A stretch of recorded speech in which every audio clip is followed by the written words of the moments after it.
কোন কোন সম্পদে জাকাত দিতে হবে এবং কত শতাংশ করে জাকাত দিতে হবে, খুবই গুরুত্বপূর্ণ এবং মৌলিক একটা প্রশ্ন। কয়েক ধরনের সম্পদের জাকাত দিতে হবে। নাম্বার 1, স্বর্ণ রূপা, নগদ টাকা এবং বাণিজ্যিক পণ্য, অর্থাৎ যে পণ্য কেনা হয়েছে বেচার উদ্দেশ্যে, এরকম পণ্য, যেমন দোকানের মালামাল, যে সমস্ত জিনিস আপনি কিনছেন দোকানে হোক আর বা গোডাউনে হোক আর অন্য কিছু হোক, এমনকি ল্যান্ডের বিজনেস করেন আপনি, অনেক ল্যান্ড আপনি কিনে রেখেছেন, কেন?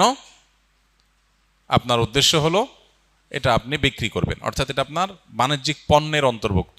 এরকম যদি হয় তাহলে সেক্ষেত্রে এই সকল পণ্যের জাকাত দিতে হয়।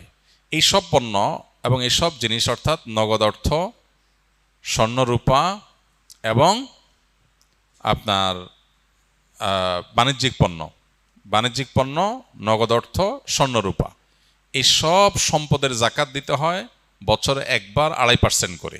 অর্থাৎ 1 বছর যদি এটা আপনার কাছে থাকে তাহলে জাকাত দিতে হবে কত পার্সেন্ট? 2.5%, শতকরা 2.5%। 1 লাখ টাকা থাকলে 2,500 টাকা, 1 লাখ টাকা স্বর্ণ থাকলে, স্বর্ণরূপা মিলিয়ে থাকলে 2,500। শুধু স্বর্ণ যদি থাকে তাহলে 7.5 ভরির আগে জাকাত আসে না। স্বর্ণের সাথে যদি একটু রূপা থাকে বা ক্যাশ টাকা থাকে তাহলে দুইটার অর্থ মিলেয়া 7.5 ভরি হওয়া স্বর্ণ হওয়া জরুরি না, তখন 52.5 ভরি রূপার সমান মূল্য হলেই হয়ে যায়, যেটা 2 লাখ প্লাস টাকা হলে আজকাল হয়ে যায়। তো এই যে স্বর্ণ এবং রূপা এবং নগদ অর্থ এবং বাণিজ্যিক পণ্য, এগুলোর জাকাত একভাবে হয়। নাম্বার 2, গবাদি পশুর জাকাত সেটা দেওয়া লাগে যদি গবাদি পশু আপনার চরে পুরে খায় আপনার এবং একটা নির্দিষ্ট নেশা পরিমাণে পৌঁছায়। গরু হলে এতগুলো, ছাগল হলো এতগুলো, তারপর আপনার ওঁট হলে এতগুলো, এগুলো হলো জাকাতযোগ্য সম্পদ। মোরগ অথবা হাঁস এগুলো জাকাতযোগ্য পশু না। হ্যাঁ, এগুলোর জাকাত হবে যদি কেউ মুরগির ফার্মের বিজনেস করে, যে মুরগি কিনেছেন তিনি এটা বিক্রি করবেন, তখন এটা বাণিজ্যিক পণ্য হিসেবে জাকাত আসবে। পশু হিসেবে জাকাত আসবে শুধুমাত্র এই যে ছাগল, ভেড়া, দুম্বা, গরু এবং ওঁট, মহিষ, এগুলোর জাকাত আসবে। এগুলো নির্দিষ্ট নেশাব হলে, কোনোটা 40টা, কোনোটা 5টা, হ্যাঁ, আকার অনুযায়ী আপনার জাকাত আসবে। এগুলোরও বছরে একবার জাকাত আসে। তৃতীয় জাকাতের আরেকটা পণ্য হলো কৃষিজাত পণ্য, যে সমস্ত ফসল আমরা করি এই ফসলগুলোর জাকাত দিতে হয়। ফসলের জাকাতের নেশাব হলো 17 মন, 5 ওয়াসক, মূলত 5 ওয়াসক হিসাব করলে 17 মন হয়। এই হিসাবে কিছুটা ভিন্নতর মত আছে, বাকি এটা প্রসিদ্ধ এবং মোটামুটি গ্রহণযোগ্য যে 17 মন যদি হয়ে যায় তাহলে সেখানে আপনার যদি আকাশের বৃষ্টির পানি থেকে হয়ে যায়, প্রাকৃতিক পানি থেকে হয়ে যায়, আলাদা পানি সিঞ্চন করা না লাগে, তাহলে সেক্ষেত্রে 100 ভাগের 10%। আর যদি এটা পানি সিঞ্চন করে চাষাবাদ করতে হয় তাহলে সেক্ষেত্রে 100 ভাগের 5 ভাগ। অর্থাৎ আমাদের দেশে যে ফসল হয় এগুলো প্রায় সবগুলোই নিজস্ব সেচ সিস্টেমের মাধ্যমে করতে হয়, অটোমেটিক হয়ে যায় এরকম জিনিস নাই, খুব কম।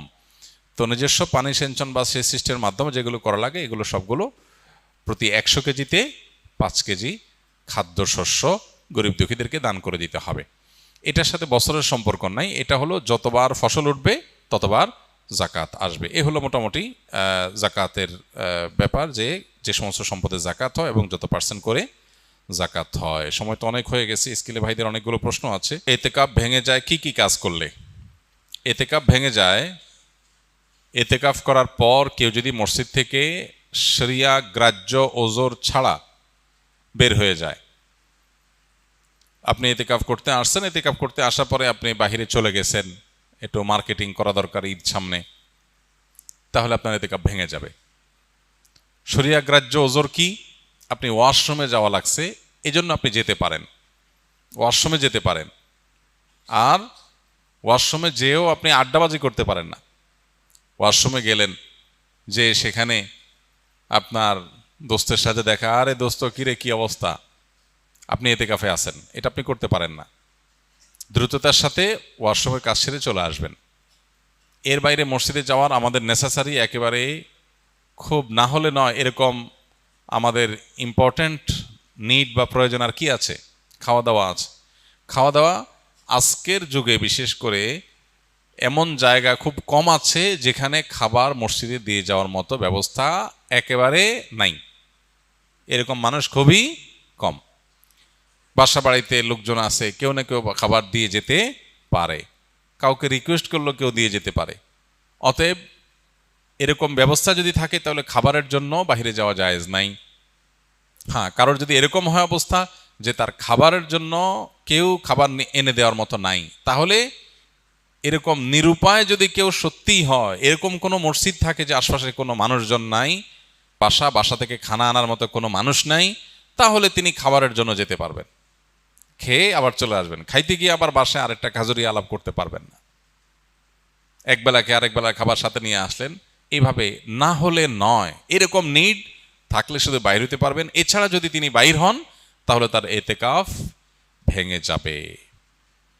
আর এমনিতে কিছু কাজ আছে যেগুলোর কারণে এতেকাফ ভাঙবে না, কিন্তু এতেকাফের কোয়ালিটি কমে যাবে, এতেকাফের গুণগত মান নিচে নেমে যাবে। সেগুলো কি? সেগুলো হলো এতেকাফে বসে আপনি শুধু ঘুমায় কাটালেন, 355 দিন অনেক কাজ কাম, অনেক ব্যস্ততা, ঠিকমতো ঘুমাইতে পারেন না। এই 10 দিন সুযোগ পাইছেন যে আলহামদুলিল্লাহ ডিস্টার্ব করার কেউ নাই, বাচ্চা নাই, বউ নাই, কেউ নাই, ঝামেলা নাই, ক্লায়েন্ট নাই, একটু মন মতো ঘুমাইলাম, তাহলে এতেকাফটা অর্থহীন হলো, এতেকাফটা ঘুমের জন্য না। আবার আপনি এমন করলেন যে অন্য সময় বন্ধু বান্ধবের সাথে এত আড্ডা মারার সুযোগ পান না, 2-4 দোস্ত মিলে একসাথে কোনো এক মসজিদে এতেকাফে বসলেন, এবার একেবারে চুটিয়ে আড্ডা মারলেন। এগুলো এতেকাফের কোয়ালিটিকে নষ্ট করে দিবে। আর যদি আপনি ভারসাম্যের সাথে একান্ত প্রয়োজনীয় আলাপ করলেন আর বাকি সময় বাড়িতে মগ্ন থাকলেন, সেটা অর্থবহ এতেকাফ হবে। আল্লাহ আমাদেরকে ভালো করে এতেকাফ করার তৌফিক নসিব করুন। এতেকাফের ক্ষেত্রে আমাদের মধ্যে যে ভুল ধারণা আছে সেটা দূর করতে হবে, প্রান্তিকতা যেটা আছে সেটা দূর করতে হবে। আমি আমার ছাত্র জীবনে একবার এতেকাফে বসছিলাম, মনে আছে, বহু বছর আগে। তো যেখানে এতেকাফে বসেছি আমার সাথে এক বৃদ্ধ মানুষ বসছিলেন এতেকাফে।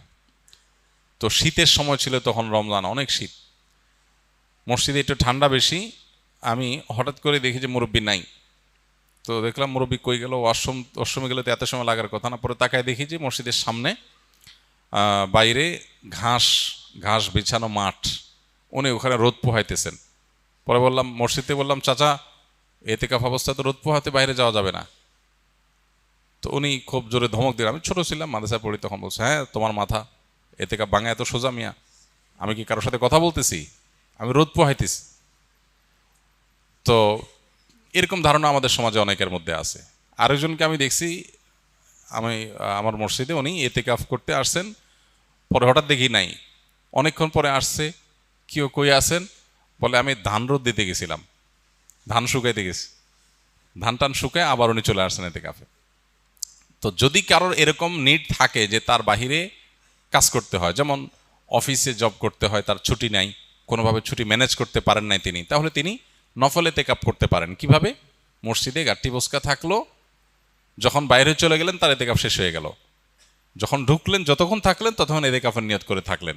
রাতের ইবাদতটা মসজিদে ভালোভাবে হয় বাসার চাইতে, সেই নিয়তে থাকলেন, এটা হতে পারে। কিন্তু সুন্নাহ মাসনুন যে এতেকাফ, সেটা হলো পরিপূর্ণ সময়টা, দিন রাত পুরোটা সময় মসজিদে থাকা।